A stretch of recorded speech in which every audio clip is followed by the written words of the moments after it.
know what's fun about being a homeowner is being able to do what you want to do when you want to do it most of the time, especially if you're thinking about doing a facelift.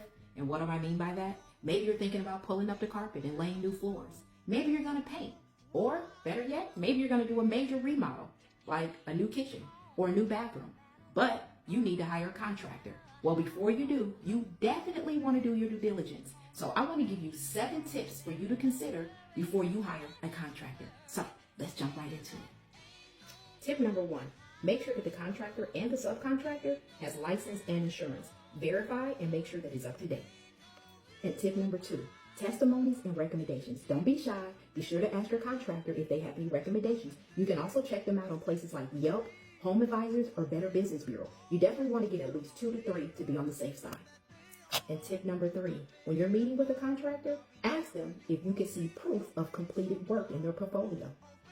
And tip number 4, warranties. Be sure to find out if the contractor is warranting their work. And if they are, be sure to read over the terms and conditions to make sure that it meets the needs of the things that you need to do. Oh my, lions and tigers and bears. Tip number 5, permits. If the work is getting done and it requires permits, make sure that your contractor is going to go down and get the proper permits for you. Because what's going to happen?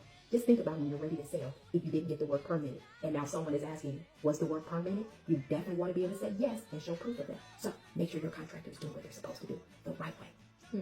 And number 6, estimates. You want to make sure that you have a written estimate, and the estimate outlines the cost of material and labor and includes a detailed scope of the work that's being done, because you never want to assume anything. Always protect yourself, so get it in writing.